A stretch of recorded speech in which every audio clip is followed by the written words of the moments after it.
แล้วก็กองอาทัพกองที่2อุทิศถึงดวงวิญญาณแม่เฒ่าคำแพงบ้านห้วยปลาม่อมกองอาทัพกองที่3อุทิศถึงดวงวิญญาณของท้าวอนุสรณ์แสนพุ่มอาสาบ้านปะขาวกองอาทัพกองที่4อุทิศหาเจ้ากรรมนายเวรและกระทั่งตลอดถึงเจ้าทินเจ้าฐานเจ้าบ้านเจ้าซองและกระทั่งสัตสาวาสิ่งบางเทือผิดพลาดไปได้ขาดสัตว์ตัดชีวิตไปก็ขอให้มารับเอาส่วนบุญส่วนกุศลที่จะพาพ่อได้ตบแต่งขึ้นมื้อนี้เป็นต้นกระแม่นทั้งอีแม่ใหญ่เฮาแม่ตู้ใหญ่เฮาแม่ตู้มนท่าจิงสดาพร้อมด้วยลูกหลานแล้วก็ครอบครัวทั้งทานจันเพ่งหรือว่าทานเองนางเวียงสอจิงสดาครอบครัวของทั้งทานคำผุยแล้วก็ทานนางวิไลวันพงสวัสดิ์ครอบครัวของทั้งทานบุญเลี้ยงจิงสดาและก็ทั้งทานนางพันนันทาวงศ์ดวงศรีครอบครัวของทั้งทานพ่วงไส้เพชรไส้สีและทั้งทานนางอุมมาจิงสดาครอบครัวของทั้งทานสมเพชรและก็ทั้งทานนางอ่อนจันทร์แสนพลอาสาครอบครัวของทั้งทานสมคิดและทานนางบุญทันจิงสดาได้อุทิศหาเจ้าเด้อมื้อนี้ให้มาเอาสะดวกวิญญาณทั้งเป็นต้นก็เป็นทั้งประตูใหญ่เฮาประตูฟมมาแล้วก็ทั้งแม่เฒ่าไสยวงศ์แล้วก็แม่เฒ่าคำแพงกระท้าวอนุสรณ์แล้วก็เจ้ากรรมนายเวรวันนี้เป็นพิธีการของท่านเจ้าภาพเนาะที่ประกอบเวลาหน้าที่ผู้ที่ลงรับดับคันไปนั้นได้มาเอากองบุญกองกุศลที่ได้แต่งขึ้นไปเพื่ออุทิศไปหาผู้เพิ่นได้ลงรับดับคันไปแล้วนั้นถ้าดวงวิญญาณทุกๆก็ขอให้พ้นจากทุกข์เรามาหับเอาส่วนบุญส่วนกุศลถ้ามีสุขแล้วก็ขอให้สุขยิ่งขึ้นไปทั้งคลองคันมีหรือเกียมลันเดอร์ทั้งเองเชียงคลองกับเกียมลันคลองลันคลองกันเนาะ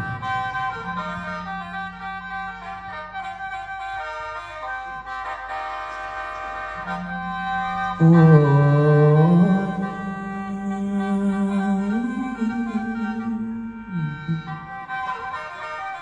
โอ้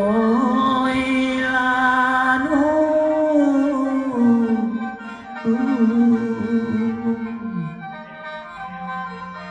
ลาเพิ่นมาสู้สั่งหันมาฟังเอาไว้ได้เล่าเอาพวกน้องโอ้ยผู้อยู่ไกลที่มาร่วมมาห่วงงานแขกตั้งไกลให้ตั้งบ้านก็มาความในกองบุญเดโนโอ้ยเพื่อเป็นทุนปัจจัยส่งไปละท้ายซอยศรัทธามีหลายอ้อยหอมน้ำใจให้เป็นหนึ่งดึงกุศลส่วนนี้ไปให้เพิ่นผู้ตายตลอดน้องเอ่ยอ้ายสุมุลูกหลานเหลนทั้งพาส่งองค์นี้แผ่เมตตาไปหาเจ้าลาพ่อเอ้ยพ่อลาแม่เอ้ยแม่ลามีทั้งพาเด้อปานเอาอาหารกินเด้อกิน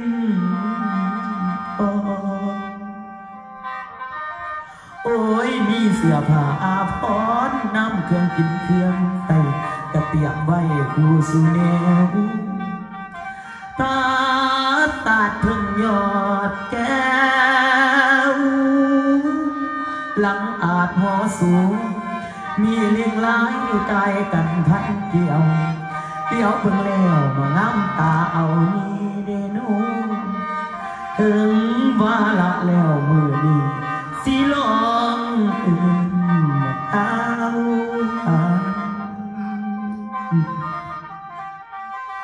ก่อนผู้ข้าสิได้เอิ้นดวงวิญญาณนี่คือขันมาลาของผู้ท้องเทียนตั้งผู้ข้าขอขมาไปอย่าเครื่องใจเอาผู้ ยายโกรธผู้ขาย้ำขานอุ่นให้ด่วนมาก็เลยบาสาธุสาธุสาธุเด้อละสาธุเด้อแดนสาตุนังอาพญายมอักษาดาให้โปรดปล่อยดวงวิญญาณมาเอาดุมมือยาจังโซวลามควันยังบ่ถึงบ่มวนสิเลยด่วนหมดทางเด้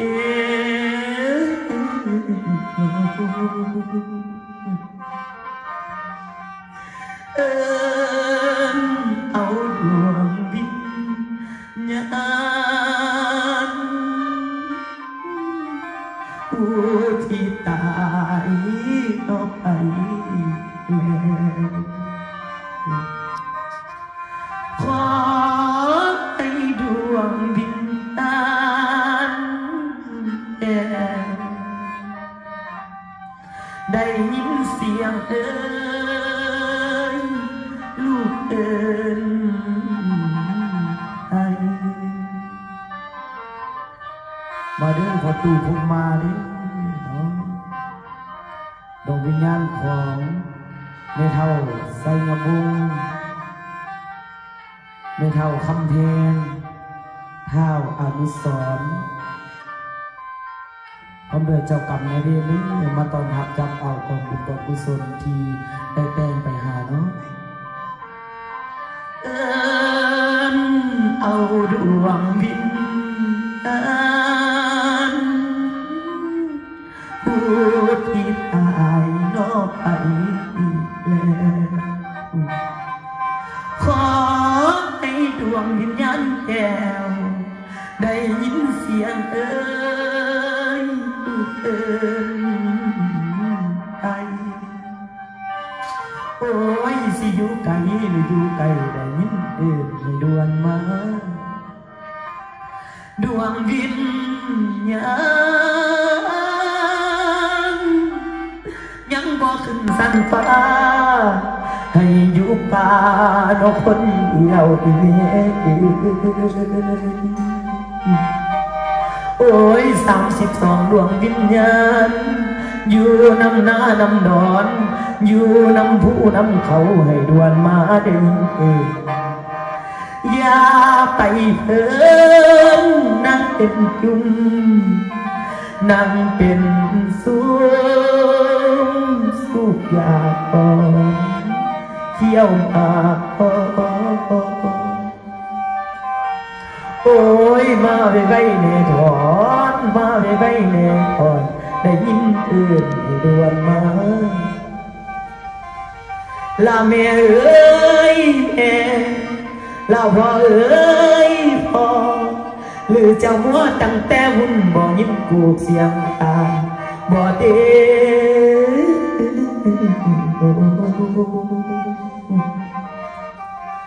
โอ้ยเลยกังวานพญา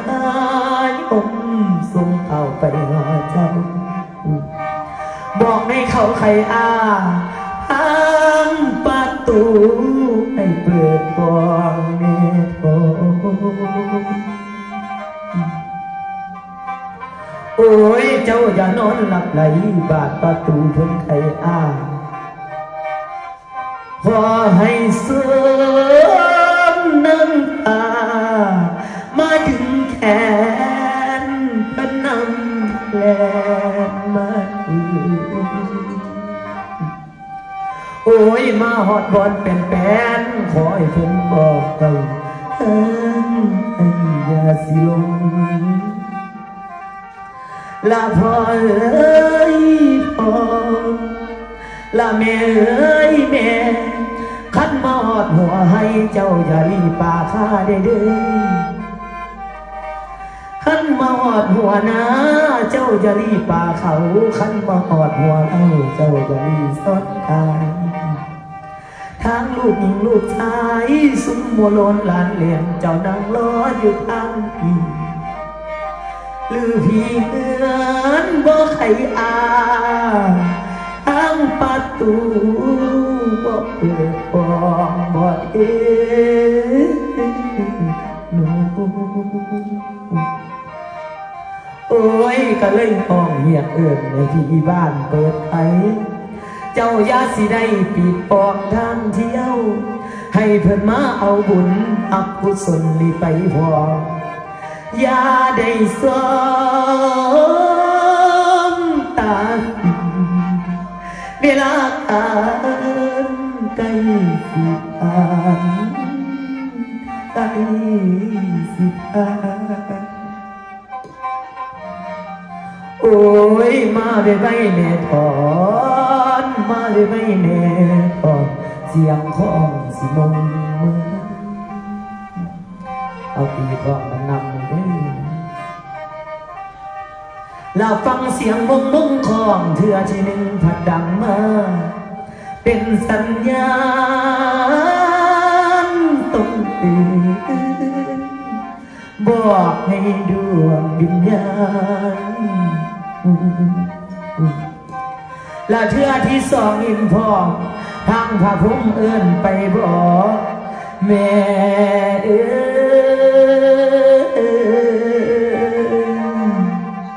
นี่คือบุญส่วนเจ้าลูกหลานได้ว่าแต่งน้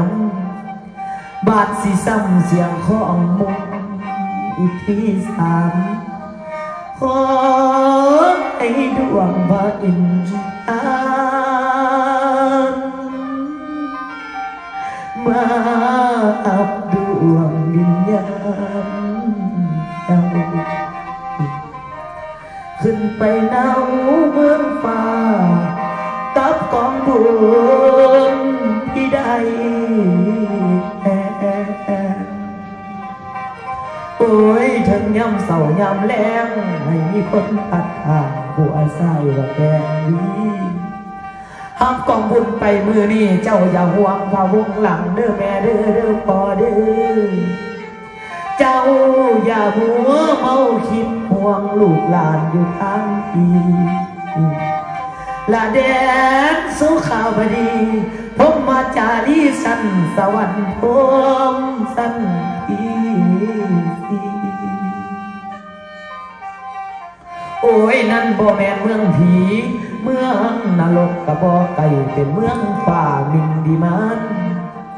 สิกินทานก็หักได้อาหารทิพย์หักมีหลายเด้อแม่เด้อเด้อพ่อเด้อมีหญิงสายปนกันสนั่นออกคือเมืองนี้ละแดนสุขาวดีผมมาจารีสันสวรรค์ผมยมมาโลละพ่ออย่าทุกข์แม่อย่าเศร้า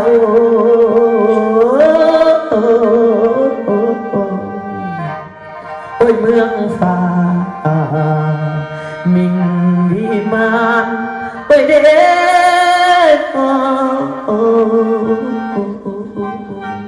โอ้ยโนโอ้ยนะเอ้ยละน้อง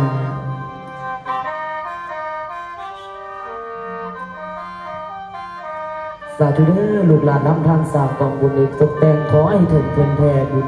นั่นให้ฮอดไปถ้าดวงวิญญาณยังตกทุกข์ขอให้พ้นจากทุกข์ทานยังมีสุขแล้วขอให้สุขยิ่งขึ้นไปเพราะว่าบุญนี่บ่มีไผปันแจมันบ่แยกออกใดคือไม่ปราการแต่ว่าบุญนี่เนาะถ้าผู้ทำก็ได้ถ้าผู้ใดบ่เฮ็ดก็บ่ได้ถ้าวันนี้แต่ว่าลูกหลานได้สร้างน้ำการทำบุญไปหาดวงวิญญาณผู้ตกทุกข์ได้ยากขอให้พ้นจากทุกข์ถ้ามีสุขแล้วขอให้สุขยิ่งขึ้นไปเด้อทั้งลูกหลานผู้ที่ทำน้ำการทำบุญไปหาก็ขอให้ย่อๆยิ่งให้มีแต่ความสุขความเจริญต่อไปเนาะเพราะว่าสิ่งใดทำสิ่งใดทำธุรกิจการงานหรือว่าค้าขายหรือว่าทำราชการอันใดกันและขอให้เจริญรุ่งเรืองเด้อเนาะบัดนี้เนาะเพิ่นคือเกียรติเป็นดวงวิญญาณเพิ่นมาฮับเอาบุญเอากุศลไปแล้วเป็นไปอยู่เมืองฟ้าเมืองสวรรค์พุ่นแล้วบัดนี้เด้อเพิ่นเป็นสุขกายสบายใจ แล้วก็เอาผ้าเข่าไป ตั้งไปทางทิศตะวันตก ถือว่าเป็นเซตพิธีเนาะ หาดวงวิญญาณให้เพิ่นมาหาเอากองบวชแล้วก็เป็นต้นกันไปทางกองอัฐะพระเขาทิพย์จากน้ำดวงแผ่นดินฝากยามพระพ่อนี่ไปฮอดไปถึงทางดวงวิญญาณทรงรับทับไปไปต้นกับแม่นพ่อแม่นแม่แม่นพี่แม่นน้องเสร็จสิ้นพิธีทางเจ้าภาพวะนี่เอาต่ออีกเสร็จสิ้นพิธีทางเจ้าภาพเขาแล้วกันคอยเงาสุพอสุเมสุพิตน้องฟังอธิษฐานหาดวงวิญญาณเพิ่นเนาะมาเอาเป็นเงินเป็นพระเขาเป็นกองบวชกองอัฐะเพื่อทรงทางหาเพิ่นสู่สวรรค์สันป่า